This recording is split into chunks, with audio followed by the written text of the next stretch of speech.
How you guys doing today? Welcome back. Today is lesson 18, all about wrapping together the technical analysis section. So we've covered quite a lot. We've talked about drawing supports and resistances. From there we talked about proper trend line drawing. We've also discussed how to make proper channels, so you have 100% moves from support to resistance.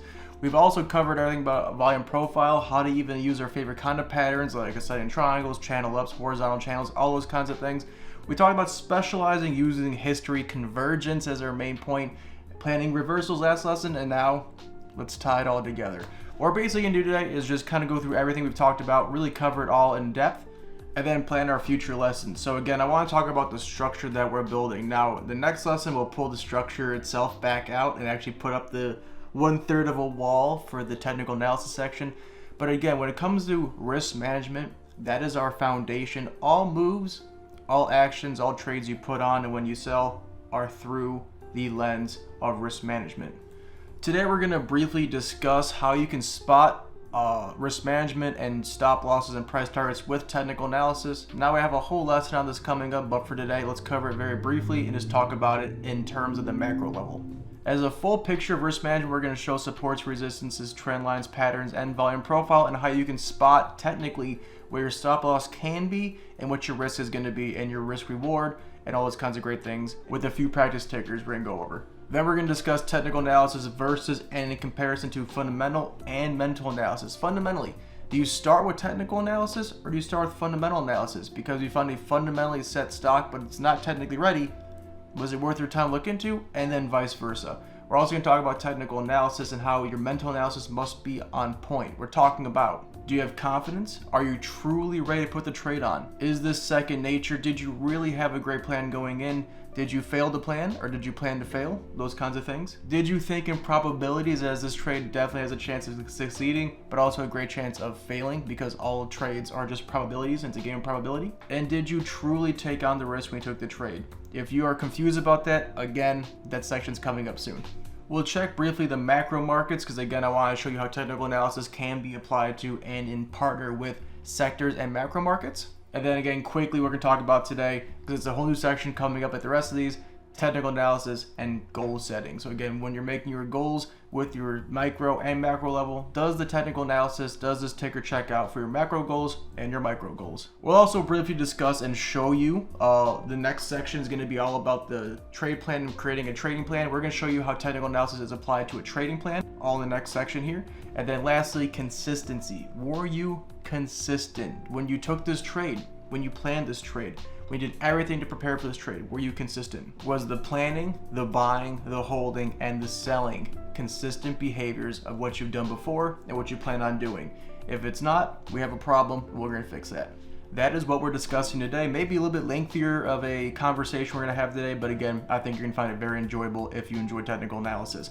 With that being said, let's look at risk management and technical analysis. We're going to start off with the stock today. Let's look at the ticker real quick and see how it looks. So here we have DIN, DineEquity. Let's do the whole thing together. So let's go with our supports and resistances. Again, we have our support level. That's fine, you can use that, or the trend line tool. Let's use the support level here. Let's go through the whole entire thing. So I'm charting this for the first time. Let's go and find some supports and resistances. We'll start here. This looks like a good support and resistance area right about there. Looks good to me. This old resistance became a support over here. This old resistance became a support over here. Same thing throughout. We'll find some very strong resistances. See this support area? That's one. Resistance became a support. This right here is definitely one. We are missing this action in the middle. And so again, resistance became a support. We want to have 100% channels. Again, you want to have moves from support to resistances. If any major areas are lacking, you have a lot of half movements, we can fix that with a new support line. So that's a great way of alleviating that kind of problem. We have a resistance here and a resistance about here. Right, that looks really good. Of all these moves, we can leave the ones that are not close by, but again, they are important to at least recognize that you can make this stock easy to follow. If the supports and resistances are not clean, I wouldn't keep it. We'll keep all 5 on for this play. That looks good to me. Our trend line, it's fairly obvious there's one here. Let's go from the bottom, come all the way over and see it does not work. But we can cut through and just see if it does check out otherwise. We can see besides that one spot, it's almost perfect, right? So we're going to take that into consideration. I like that a lot. From here over, you know, it works if you go to the end here. That's cheating. I don't like that. From here over, we can see it does work, but only once, twice, 3 times, and became less and less relevant. What we're going to use is either right here which is fine, or from down here. I'm gonna use down here just because it's a little more accurate. It hits plenty. I like that a lot. Boom, looks good. Always extend right, make it into a channel as always to get more moves and to show an area just like that. Looks great. We make this golden as always. Looks really good. Currently where the price is, we have 3 resistances. One here, make that orange. Right here, make that orange. And right here, make this orange. And again, so as price does go up, if price does cross over this area, well, you make this bad boy white again, or whatever your support color is, and you're good to go. Looks really good to me. Let's also add on our volume profile. I have a button designated to this now. I'll just click this, but again, it studies volume profile. This area down here, again, is where 70% of action happens, where all of our volume is. Make that into a dotted line and a channel, and then our POC is down here. So we can, while we're charting this, let's kind of identify what we're looking at with volume profile. So looking at volume profile, I see no true shape. It's pretty much scattered around. I guess you can say this is a capital B almost, but again, it's really sporadic. So what I want to identify is where the shape is, or we can identify any mini shapes in here. Again, the main shapes are going to be P's, B's, and D's, but the main one you're going to see is capital D's. If you can identify a capital D on any time frame or any kind of volume node, that's the most useful to look for. We're going to see some high volume nodes. We have one here at 97 and some change, and one here at 90 and some change. So we can identify this area will be a support and resistance area. And as we can see, a lot of action is bounced off this area. So again, I would be comfortable on second looking to bring this up a little bit or move that one down. But again, that's a good support area. That's a good support area. This capital D here can help us also determine that the best value for this play will be closer probably to 87, 88, and if not closer to $84 based on this capital D shape. We also know that halfway through this capital D, this area is a very strong support and resistance. So again, keep that in consideration. That's our whole chart. It looks really, really good here. Great support lines, great trend lines. I like how it's looking. The last thing we need to add is a resistance trend line. We can come over and see our most recent price action. You know, maybe it's making a triangle, but you have to cut through stuff. I don't like that. We can also duplicate our channel line here. Come sideways and see maybe it's a channel up. That's probably a very valid play there. But again, I want to be sure. So come from here. Nope, it was a wedge up. It broke out. Come from over here. We can see quite a lot of action. Looks pretty good right here. It's bouncing up a few times. One small crack, but it looks really good otherwise. So let's make this our resistance trend line. I make mine dotted in orange as always. And that's proper charting right there. Technically speaking, this is a perfect setup. So now that we have the chart done, which looks really, really good, let's try and do some risk management together. The first thing we're looking for is proper convergence. If we have proper convergence on the price, we can identify the best buy-in, and from there identify what the risk should be and what the reward can be. Let's do it together. So again, we're gonna have a whole entire section on this, but again, just to kind of highlight what we're gonna be doing, our convergence spot's definitely gonna be somewhere in this range. Right, anywhere in here is going to be our best convergence spot. It comes down to the trend line. It comes into support. Anywhere near 91.20 will be our best spot to buy into. Let's just say hypothetically the price is down here. What we can do now is identify proper supports, resistances, and risk management.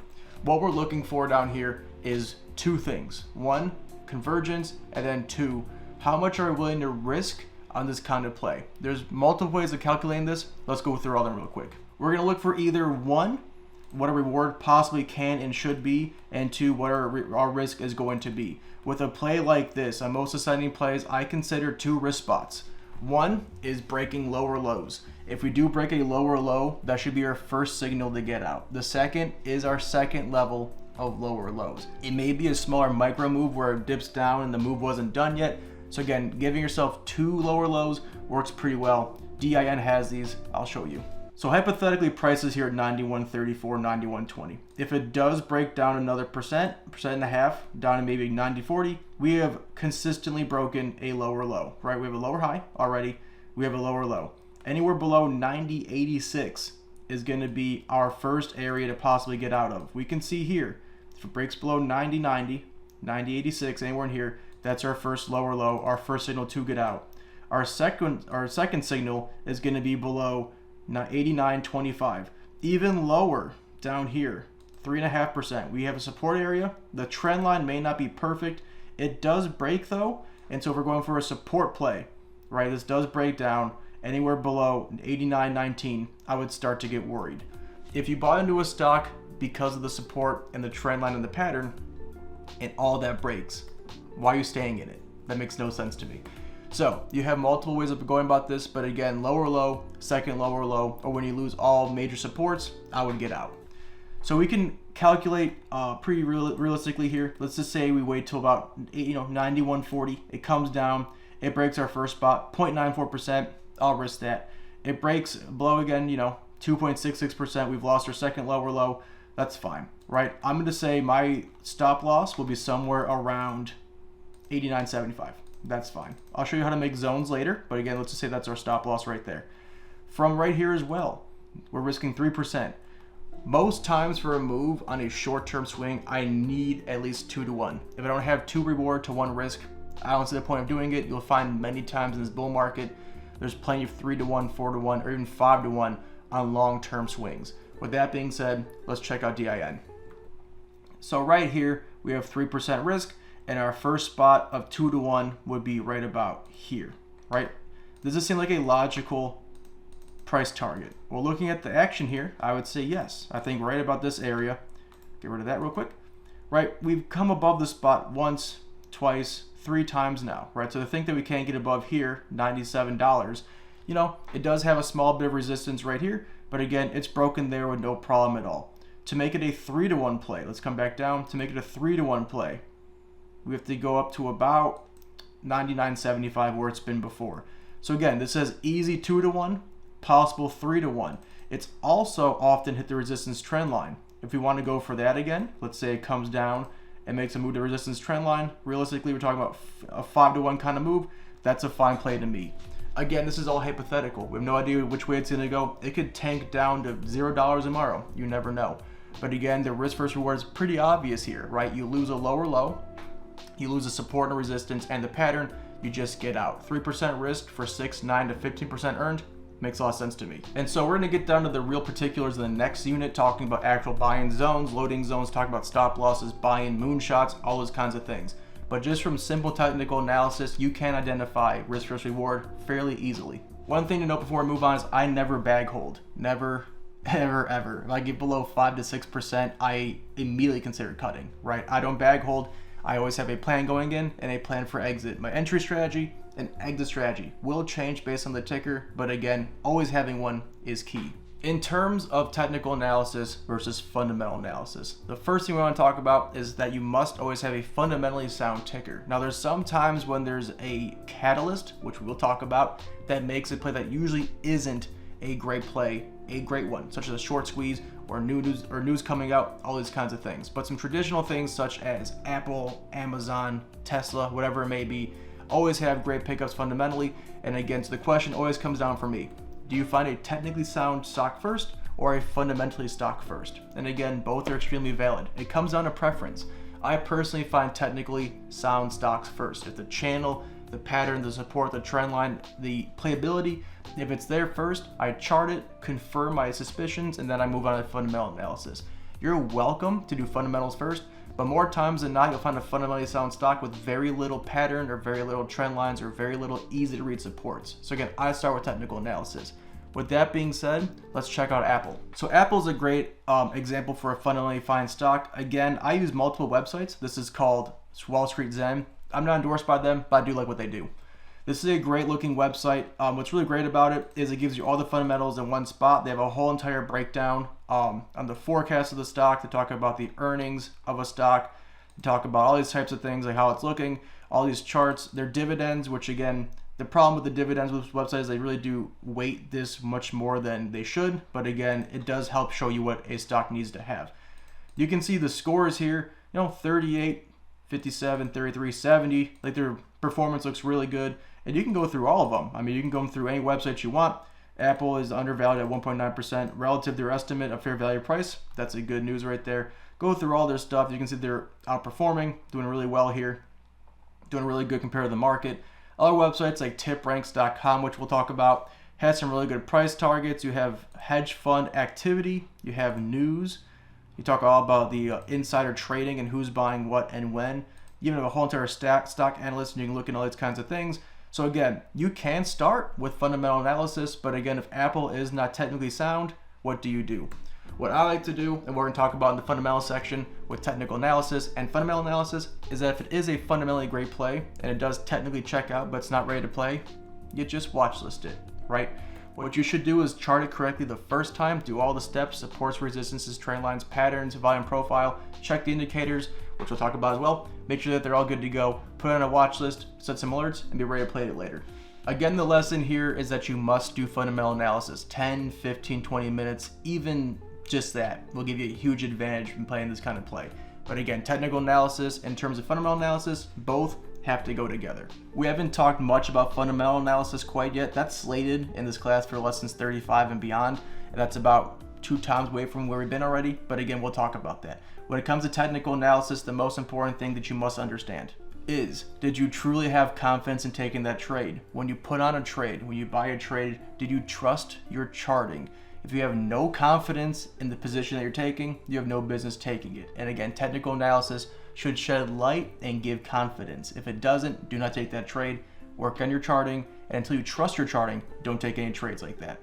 Do you have true faith in what you're doing? Did your system work? Have you gone through 100, 200, 300 paper trades, wherever it may be, and see success? Again, this is a probabilities game. If you're not winning 50% or more, we have an issue. If you're not going green, we have an issue. Until you have true faith in what you're doing, again, practice TA until it makes more sense and you have more confidence. When you did in fact pull the trigger on a stock, was it the right decision and did you stand by it? More importantly, did you stand by your strategy and your plan? Maybe you bought a loser and you cut instantly. That to me is a win. If you got into a really bad trade and only lost 2 or 3%, that's a big win. Even if a stock you bought runs, like when we did Home Depot in February, it ran like 30%. I got about 15. I am still considering that a big win because I stuck to my plan. Sometimes, mentally and confidence-wise, sticking to your plan means more than making actual gains. You may leave some on the table, you may lose more than you should have, but again, sticking to your plan is always the #1 priority.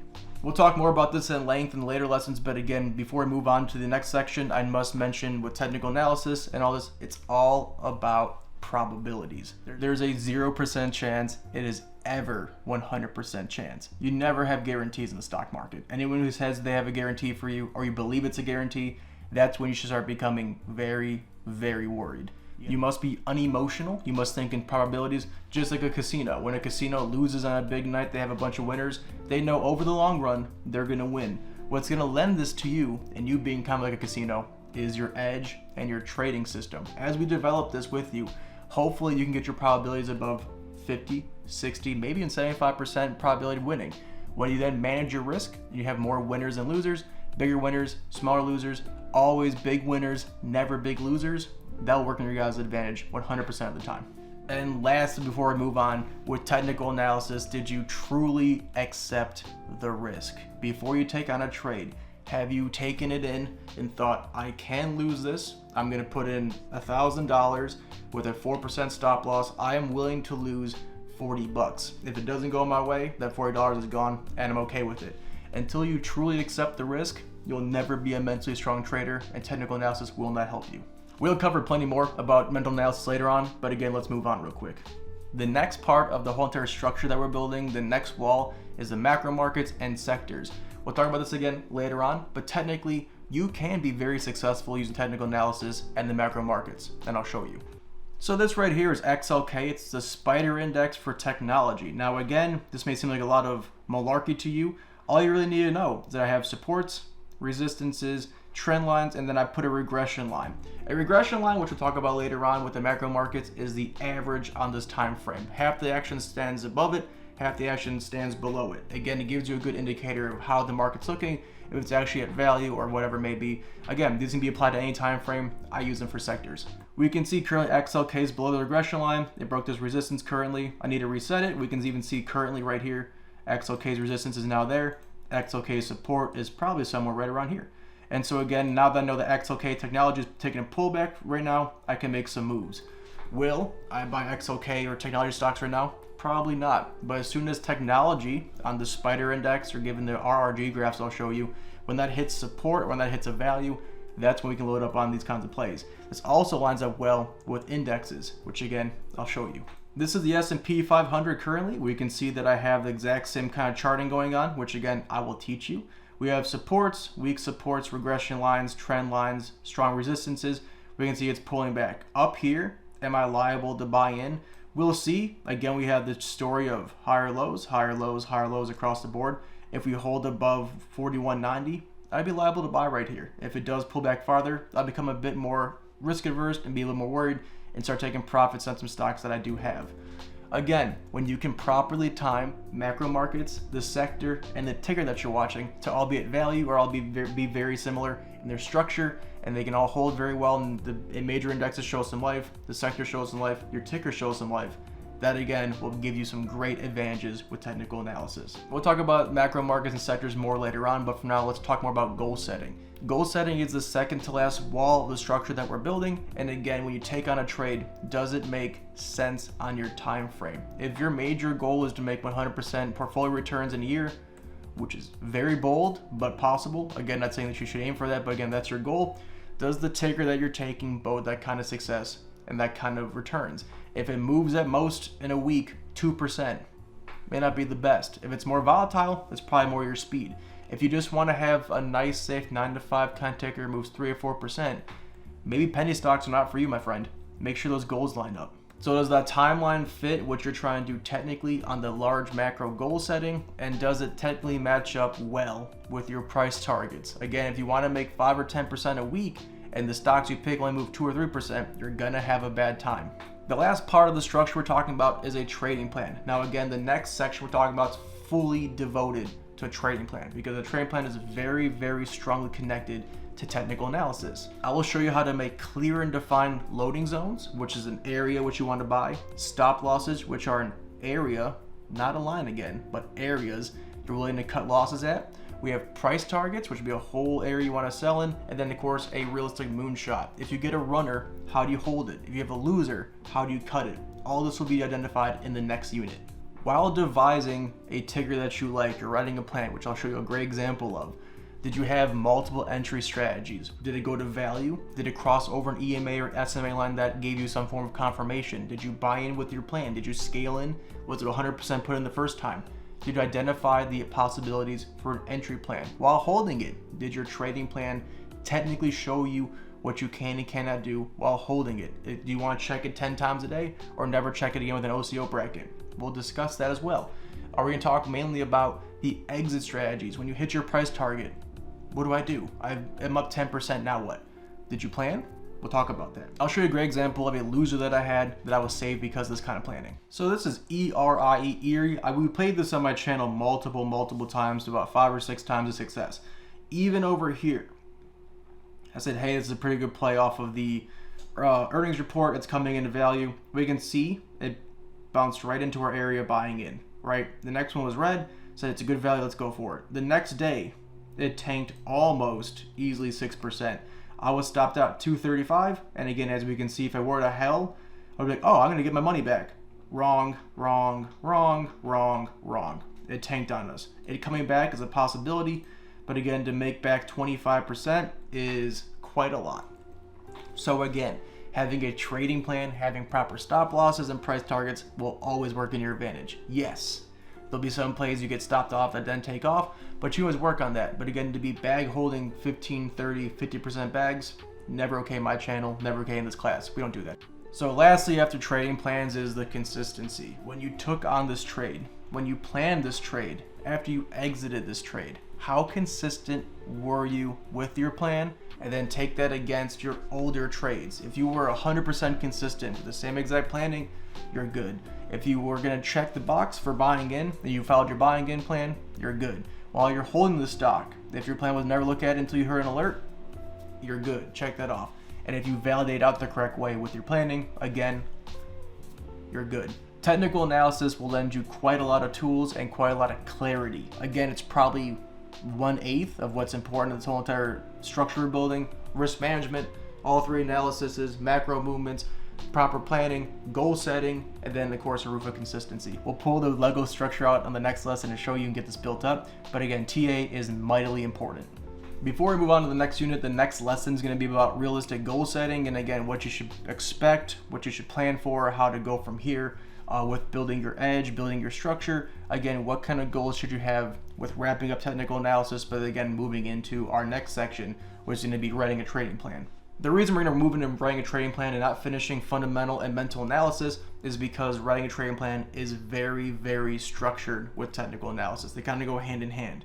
Now, again, you shouldn't finish your trading plan without fundamental and mental analysis in part and intact. But again, some things like drawing loading zones and planning how to use the indicators properly and what kind of orders to use, all these kinds of things do line up very well with technical analysis. So we'll talk about indicators, buying zones, selling zones, talk all about these kinds of great things, like how to hold a runner, how to cut a loser, all those kinds of things we want to answer with a trading plan. After that, we're going to get into mental analysis, fundamental analysis, the macro markets, goal setting, and being smart, proper ways to hold a stock, which is never talked about, and then our conclusion. So with that being said, one more small TA lesson, and then we'll move right into making our trading plans. Thanks for joining me. See you guys in the next one. Thanks.